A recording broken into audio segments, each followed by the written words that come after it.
Compared to the darker, more realistic themes of its predecessors, Final Fantasy IX may seem like a jarring change of pace. It's a bright, storybook-esque medieval fantasy, featuring characters with decidedly inconsistent proportions and exaggerated facial expressions. It may seem a little weird to refer to this as a change of pace, given that most previous Final Fantasy games had pretty much been just that. They were fantasy games set in a vaguely medieval period, with maybe a couple of science fiction elements here and there. However, the series had been drifting towards a darker and more industrial tone since Final Fantasy VI, which was released in 1994, 6 years before FF9's release, so the theme had been firmly set in this direction for quite a while. Final Fantasy VII was predominantly a sci-fi game, and by Final Fantasy VIII, the series was almost entirely divorced from its roots in traditional mainstream fantasy, so one can imagine that FF9's return to this style was pretty jarring to fans around the time of its release.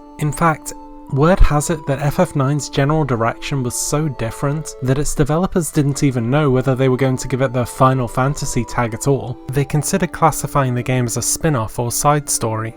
With such a different atmosphere, you couldn't blame people for being initially a bit cautious, or maybe even put off entirely at a first glance. I can definitely remember a lot of friends and random people online talking about how FF9 was a game for children, or that it certainly wasn't as philosophical as 7 or 8. Now, while it is true that I first played and loved it when I was about 10, as I got older, I realised just how wrong those first impressions were. Sure, it's barely the Brothers Karamazov, but FF9 does have a certain depth to it that those who can't get past its visuals and art style might not be willing to appreciate. I found that the elder and more experienced I've become, the more I'm able to glean meaning from this game that I'd never even thought of when I was younger. As I replayed the game through my teenage years, I was able to understand Zidane's carefree and impetuous instincts. As I got a little older, I could relate more to Freya's melancholic reflections upon times past and relationships lost. Then I got a little older still, and I felt an acute affinity with Quina because I freaking love frogs. I mean, who doesn't? I mean, look at them, look at these frogs.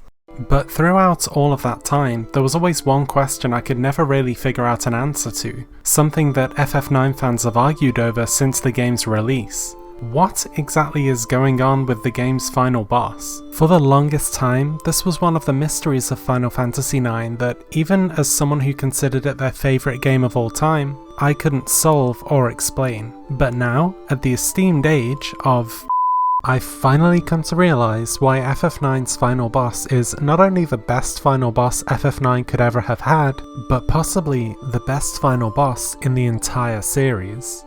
Well, that's the clickbait. I guess I have to make the rest of the video now, huh? For much of Final Fantasy IX's runtime, the identity of the true villain is abundantly clear. While at first it seems like the megalomaniacal Queen Brahne is our opponent, it's only at the end of Disc 1 that we're introduced to the mastermind behind her warlike ambitions, scantily clad femboy Kuja. While his true objectives aren't revealed until Disc 3, we know that he's secretly manipulating events behind the scenes, and his role in the story slowly becomes more and more prominent. From trapping the party in an underground castle and forcing them to retrieve an artifact, to killing off the Queen by turning her own summons against her, this guy really fits the mantle of true villain, doing some irredeemable stuff over the course of the game. This is all in pursuit of his initial goal, becoming the sole, everlasting ruler of twin planets Gaia and Terra, on which the game takes place. However, as the game's third act draws to a conclusion, Kuja learns a horrible truth about his identity. Upon this realization, he changes from a would-be tyrant to a genocidal lunatic, planning to destroy all of existence along with himself. The party chases after Kuja, who delves deep into the planet's memory to destroy the source of all life and confront his new all-powerful form. After a climactic encounter, the team finally defeats him, ending his evil plans and bringing this amazing game to a thoroughly logical conclusion. Well, actually Kuja takes out everyone in a suicidal attack, and then you fight this guy. The first time I fought Necron, I just sort of took it in my stride. I didn't really think about how jarring his appearance was. I was pretty young, I guess, and I wasn't really focused on being critical or even thinking in that much detail about the games that I was playing. I was just along for the ride. It was only later, when reading forum discussions about the boss, that I realised his appearance was kind of out of nowhere. I remember some Gamefaqs posters got particularly irate about this, and it's a shame that most of the old Gamefaqs forums have now disappeared from the internet, because it would have been pretty funny to include some of those salty comments in this video. I actually delved deep into the murky depths of Gamefaqs to try and find some other ranty bits to include here, but sadly nothing. So to compensate me for my trauma, why don't you just go ahead and click the subscribe button.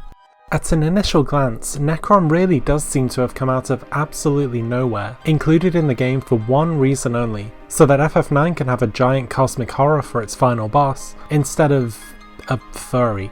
He hasn't been mentioned at all prior to this point. There's no information about it in the game save for the scant details Necron itself gives us, and even the Final Fantasy wiki can't quite pin down who Necron is or where he came from. But I think differently. I don't deny that the character itself appears with no prior reference and, in terms of the story, is unexplained. I don't intend to discuss with this video any secret Easter eggs that might have hinted at Necron's existence and led up to its eventual appearance, and I do think that this climactic encounter would be a lot more effective if the boss had been mentioned once, no matter how small, anywhere in the rest of the game. However, I don't think that this ruins the encounter, nor do I think that Necron itself makes no sense. Quite the opposite in fact, and a careful reading of what both Necron and the game are trying to say can, hopefully, show how I came to this conclusion. So who or what is Necron? It manifests after Kuja destroys the crystal, the source of all existence, and plunges the party into a forsaken realm referred to only as the Hill of Despair. Appearing first as just a voice, Necron talks to Zidane, the main character, and introduces itself as the Darkness of Eternity. It puts forth a morbid philosophy about human nature, positing that all life forms fear death but inevitably move towards it. This fear is the root of anxiety, hatred, and all forms of suffering that plague human existence. Necron points to Kuja's actions as evidence, using him as an example of a being whose fear consumed him, leading him to choose oblivion for all living creatures as a cure for it. The entity concurs with Kuja, proclaiming its intention to return all existence to a zero world, where there is not only no life, but no chance of life emerging ever again. In order to fulfill what it sees as humanity's desire to end suffering, it will end the source of that suffering, life, forever. Zidane refuses to give up, saying that he and the others will stand in opposition to Necron and prove that they will face life and death without fear. Their collective will to live brings them back to life, and they face off against the being in a final battle. Necron truly brings his A-game as a final boss, utilising a mixture of protective and offensive spells, as well as some signature techniques like Neutron Ring, which deals huge damage to the whole party, and Blue Shockwave, which cuts a target's HP all the way down to 1. However, the deadliest and most fear-inducing is the mighty Grand Cross, which manipulates planetary alignments in order to bring down a cataclysm of bad fortune upon the party, turning teammates into zombies, poisoning them, or even killing them outright. Grand Cross is the pinnacle of Necron's identity as a pain-purveying god of death. However, the team eventually prevails, their combined efforts beating Necron back. The entity questions their will to live, even wondering whether its own philosophy had been proven incorrect in the process. However, before it disintegrates, the cosmic being warns the team that it isn't gone for good, and will exist as an inevitable part of reality as long as there is life and death. It's a pretty great boss encounter that forces players to strategize, plan out their moves in advance of his highly damaging attacks, or you could always just spam frog drop like I did. Either way, it's a pretty enjoyable fight to bring the game to a close. So now we know who or what Necron is, but if he's not just here to be a planet-sized final boss, then what function does he serve in terms of the story? It's easy to point to the obvious theme that Necron represents. Kuja's desires for death and oblivion brought about a being that embodies death and oblivion. Case closed, right? Well, I don't think that Necron is that simple to categorize. It embodies death and oblivion on one level, but at the same time, Necron isn't just depicted as a completely illogical, mindless killing machine. It argues its points to Zidane rather than just appearing and suddenly trying to kill everyone. It gives a coherent explanation as to why its existence is necessary, and draws a conclusion that goes beyond simply life bad, death good. Necron isn't saying that life is inherently bad by merit of its existence, but it's bad because there is no positive meaning to be gained from it. No matter what else happens, the true meaning of life is suffering, and therefore the destruction and all-out negation of life is necessary in order to remove that meaningless suffering from existence. All of this would be much less effective a message if it was presented entirely in a vacuum. Even if we agree that Necron's argument is about the meaninglessness of life, it means absolutely nothing if this theme, along with the boss himself, suddenly sprang out of nowhere right at the end of the game. Well, thankfully, up until this point, FF9 has been engaging with these issues all along.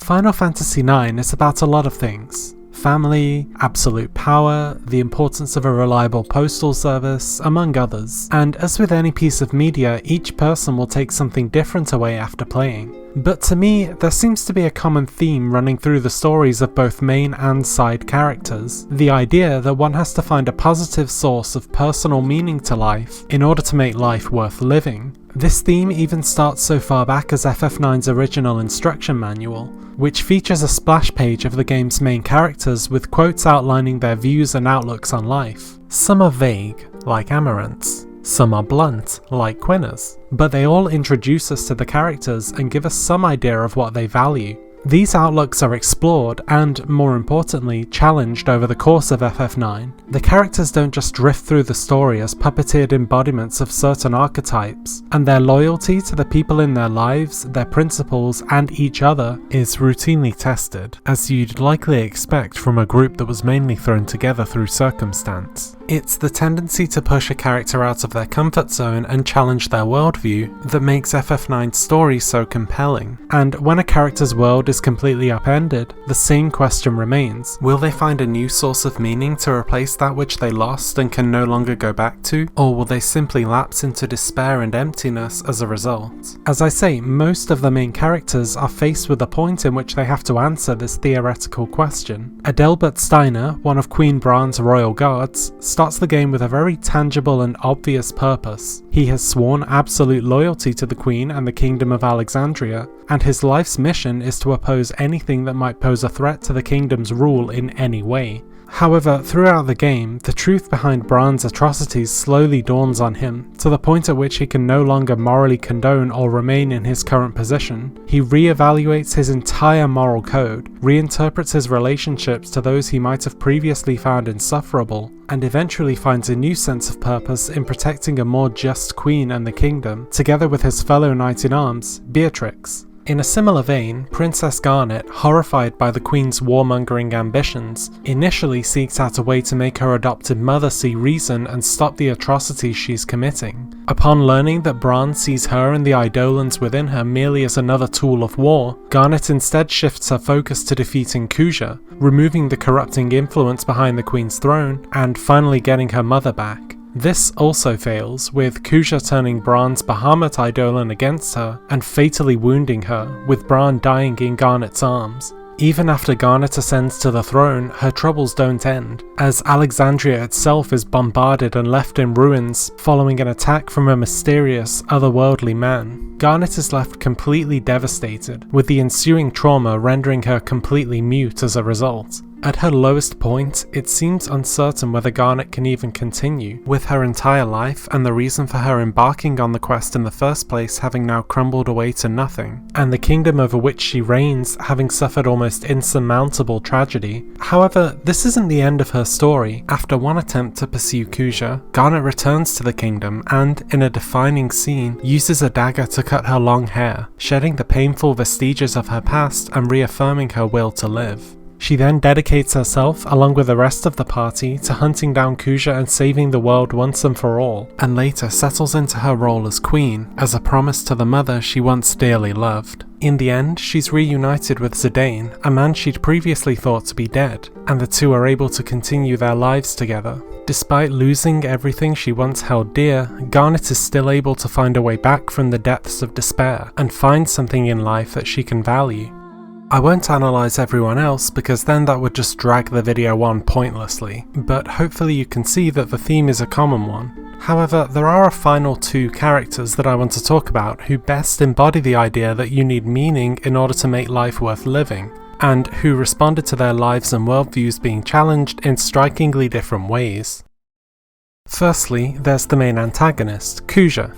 I have briefly mentioned his fall from arrogant, all-powerful super being to genocidal maniac earlier, but the revelations that trigger his transformation merit further discussion. These revelations take place towards the end of the game, just before the final act begins. After his plans to take over the Eidolon Alexander are thwarted by the mysterious man, Kuja pursues the man into the parallel world of Terra. It's here that Kuja learns the truth about his origins. He is an artificial being known as a genome, and the man, whose real name is Garland, created him as a prototype angel of death, who was meant to spread death and destruction throughout Gaia. However, as he was only meant as a prototype, Kuja was designed with an extremely limited lifespan, and may already be close to death. This realization is what causes Kuja to break down, collapsing into madness at the thought that he would never be able to attain the power he sought, the power to reign over all life as an eternal king.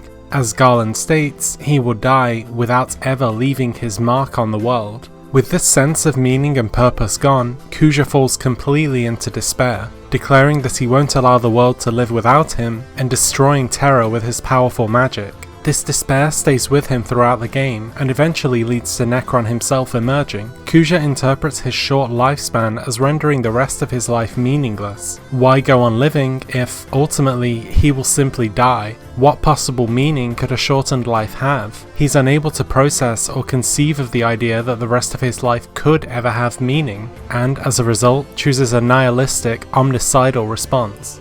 However, there is a character who learns a similarly horrific truth about his life and existence, yet rather than choosing despair, comes to a very different conclusion. This character's story is ultimately the best embodiment of FF9's message about the search for meaning in the face of misery, and, more crucially, represents the biggest antithesis to Necron's argument. That character is the party's little brother, Vivi or Nitir. Vivi is a black mage, taking on the role of offensive spellcaster that's long been a staple of the Final Fantasy franchise, going all the way back to the first game. However, despite his destructive potential, Vivi is a quiet, shy, and awkward little fellow who feels like a constant outsider, always looking for a way to fit into the world. He's always been alone and has no idea where he came from or what lies ahead of him, with no family or connections besides an adoptive grandfather of a completely different species. After losing this grandfather prior to the game's start, we first join him all alone in the big city, having somehow scored a ticket to see one of Alexandria's most famous plays, I Want to Be Your Canary. Within the first 10 minutes of making his acquaintance, Vivi trips and falls flat on his face, learns that his ticket is fake, gets pickpocketed, and somehow winds up being a servant to one of the city's runaways. Our boy is not having a great time. Shortly after, Vivi accidentally falls in with Zidane and the others, managing to escape Alexandria before the Queen takes their heads. He fits into the travelling party nicely, and though he's anxious and inexperienced, his magic abilities and affable nature endear him to the others, even the cold and judgmental Steiner. However, the game doesn't let up on our little friend. After escaping their pursuers through the mountains, the party makes it to Dali, ostensibly a small farming town where they can rest up before moving on to safety. Within a short time of arriving, Vivi disappears, having been kidnapped and taken to a factory beneath the town. When the party heads down there after him, they find, to their horror, that the factory has been manufacturing black mages as weapons of war. This shakes Vivi to the core, but the realization that there are more like him also gives the mage a sense of hope that there might be a place for him in the world after all. The group escapes Dali on an airship crewed by black mages, and though Vivi's attempts to communicate with them are futile, the mages join together as a team in an attempt to defend him from the monstrous black waltz. Though this resistance ultimately fails, their deaths inspire fury within Vivi that eventually leads to him destroying the waltz's airship and enabling the group to escape.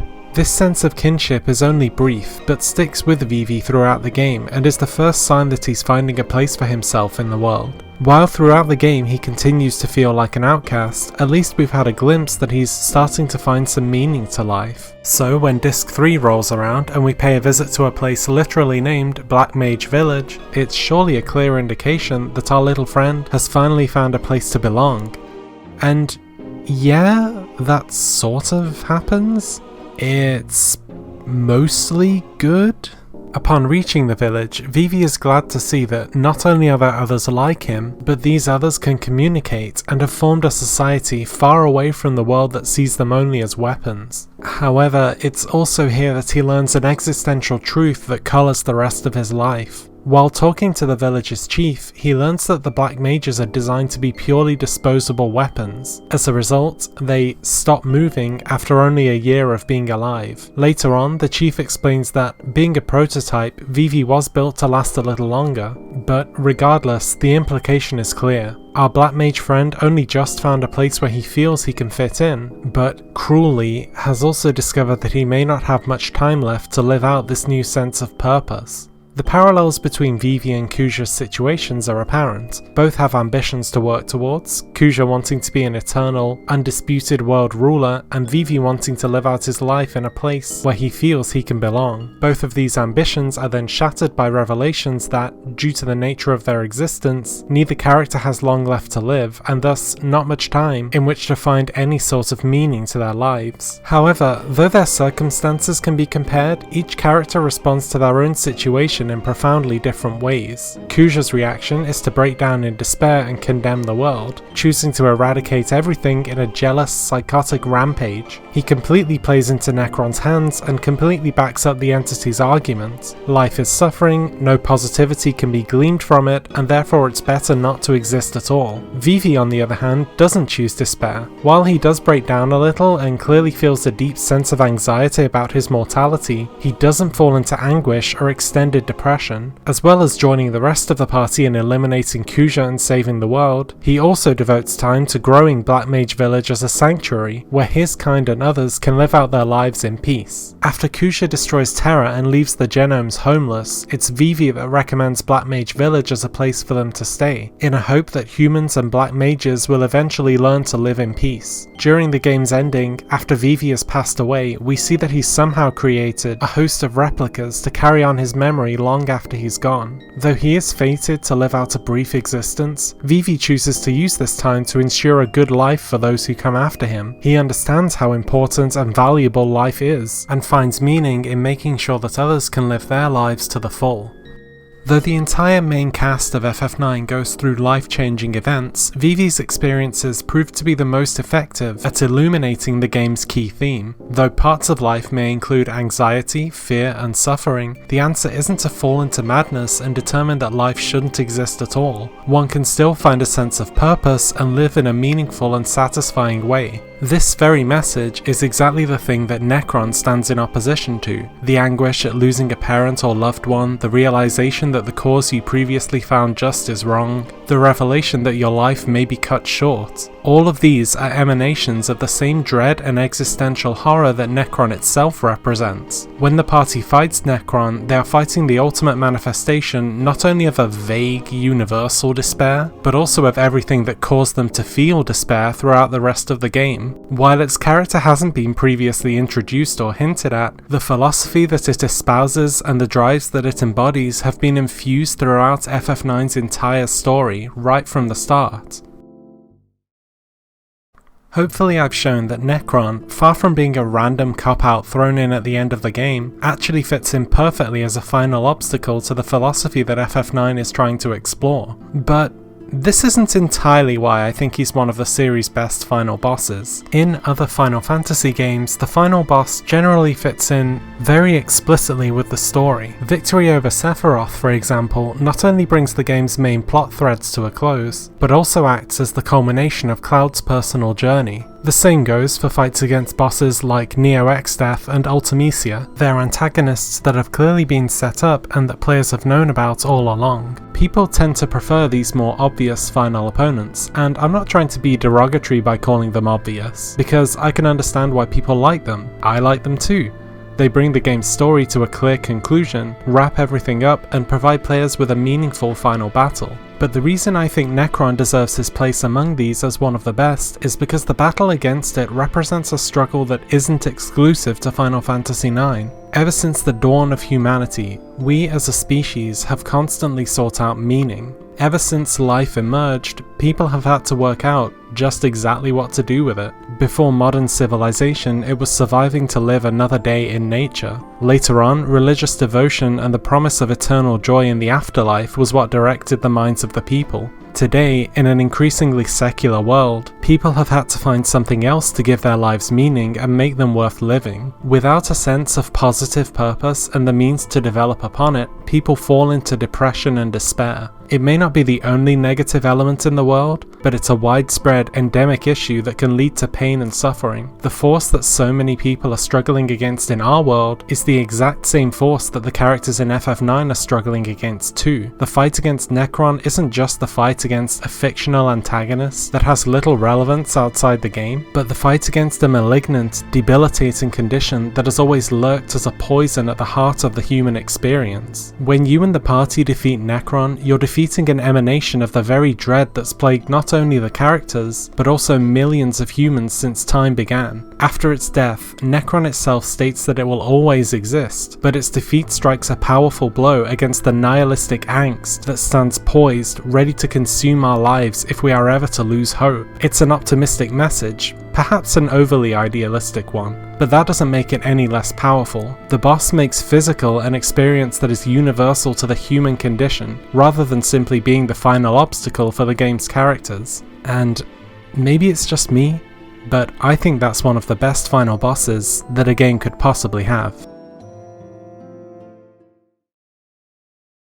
There's an interview with the designers of Final Fantasy IX in which they talk about receiving a particular letter from a fan of the game. They mention that the letter was from a boy of about middle school age who had thought about ending his life. However, as he was playing the game, the boy saw all of the characters living their lives with all their heart, awakening a sense of purpose within him and convincing him that he needed to keep on striving and living as well. I bet this was such a wonderful letter to receive. The thought that your work has affected someone so far as to actually save their life, it must be one of the best compliments you could ever get as an artist. It also perfectly illustrates the crossover between the issues in FF9 and the issues in our world that I've tried to kind of draw a parallel between. Games, just like any other form of art, have the potential to explore themes and philosophies that affect us, and quite often the best games are the ones that do it in a meaningful, artistic way. And in my opinion, Final Fantasy IX is easily one of them.